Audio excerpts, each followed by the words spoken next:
The only people who don't want to disclose the truth are people with something to hide. We now go to the gentleman from South Carolina, Mr. Gowdy. Thank you, Mr. Chairman. To the families of the victims, it's been 8 months. And I know that there are those who have said that's a long time ago.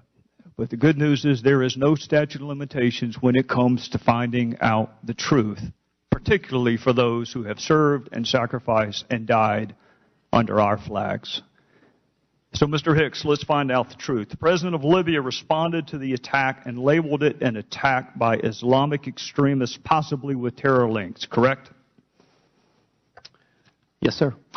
So hours after our ambassador and 3 others are killed in Benghazi, the president of Libya says it was an attack with possible terror links, correct? Yes, sir, that's what I recall. Did the president of Libya ever mention a spontaneous protest related to a video? No, sir. When Ambassador Stevens talked to you, perhaps minutes before he died, as a dying declaration, what precisely did he say to you? He said, Greg, we're under attack.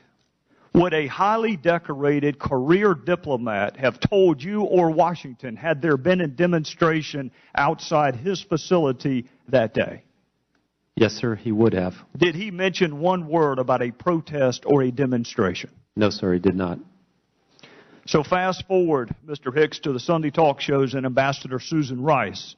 She blamed this attack on a video. In fact, she did it 5 different times. What was your reaction to that? I was stunned. My jaw dropped. And I was embarrassed.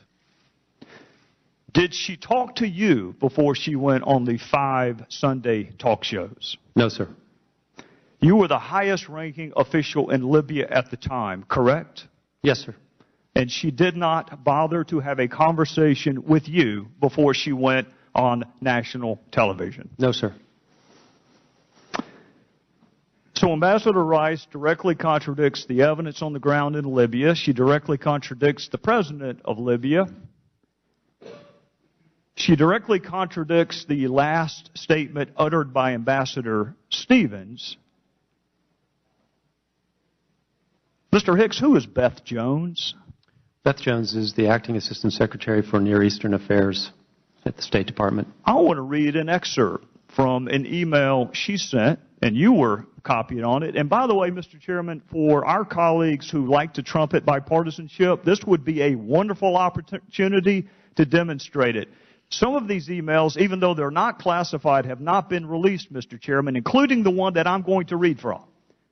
So for my colleagues who trumpet bipartisanship, this would be a wonderful time to prove it. This is from Ms. Jones to you, to counsel for Hillary Clinton, to Victoria Nuland, to Mr. Kennedy, near as I can tell, to almost everyone in the State Department, and I'm going to read from it. I spoke to the Libyan ambassador and emphasized the importance of Libyan leaders continuing to make strong statements. By the way, Mr. Hicks, this email was sent on September the 12th, the day after Benghazi, and several days before Ambassador Rice's television appearance. And I'll continue.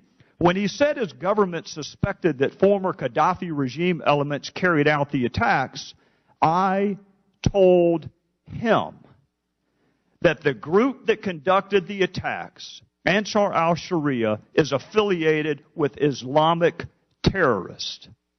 Let me say that again, Mr. Hicks. She told him, the State Department, on September the 12th, days before our ambassador went on national television, is telling the ambassador to Libya, the group that conducted the attacks, Ansar al-Sharia, is affiliated with Islamic terrorists.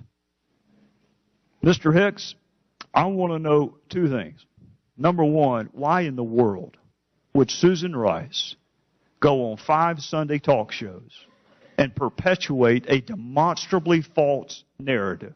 And secondarily, what impact did it have on the ground in Benghazi, the fact that she contradicted the president of Libya? As to the first question, I cannot provide an answer, but perhaps you should ask Ambassador Rice. I would love the opportunity to do just that. As to the second question, at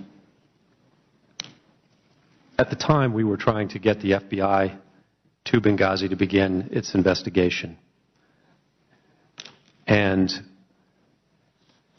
that talk show actually provided an opportunity to make that happen. Afterwards, we encountered bureaucratic resistance for a long period from the Libyans. The Libyan government at this time is not very deep. President, Prime Minister, Deputy Prime Ministers, ministers, all capable people. Some vice ministers as well. And it took us an additional my math's not very fast these days, maybe 18 days to get the FBI team to Benghazi. So the crime scene was unsecured for 18 days. Yes, sir. Witnesses were not interviewed. If the gentleman would please finish up, we're going to try and move along. Yes, I will move on. We will finish this if there is a second round. Thank you, Mr. The only people who don't want to disclose the truth are people with something to hide.